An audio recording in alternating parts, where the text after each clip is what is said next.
ஒருவருக்கு 3, 7, 11 இந்த பாவம் என்பது காம திரிகோணம் அப்படின்னு சொல்லுவாங்க. திருமண வாழ்க்கையை பற்றி சொல்லணும் அப்படின்னா இந்த பாவங்களை பார்த்து அதனுடைய அதிபதிகளை எடுத்து சுக்கிரனையும் கணக்கில் எடுத்து பலன் சொன்னால் சரியாக இருக்கும். அதே நேரத்தில் இந்த 3 பாவங்கள் கெட்டு போயிருக்கு, சுக்கிரனும் கெட்டு போயிருக்கு அப்படின்னா கூட 2ஆம் பாவகத்தை குரு எங்கிருந்தாவது பார்த்தாலோ அல்லது 2ஆம் பாவகாதிபதி குருவுடன் இணைந்தாலோ அல்லது 2ஆம் பாவகத்தில் குருவோ சுக்கிரனோ அமைய பெற்றால் கூட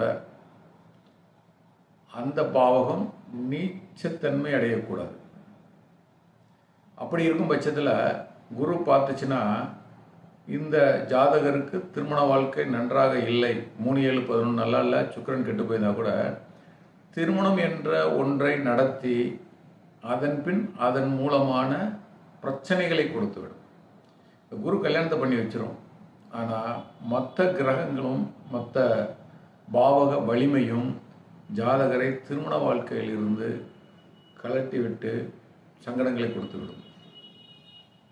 அப்போ அவருடைய ஜாதகத்தில் குரு, சனி, கேது இவை தொடர்பு பெற்றால் ஆன்மீக சிந்தனையில் அவருடைய வாழ்க்கை சென்றுவிடும். அதே நேரத்தில் சுக்கிரனுடைய வீடான துலாம் ராசி பாவ கிரகங்களால் பாதிக்கப்பட்டால் அவருடைய வாழ்க்கை திருமண உறவை தாண்டிய, திருமண உறவை மீறிய தாம்பத்திய விஷயங்களில் அவர் மனம் சென்று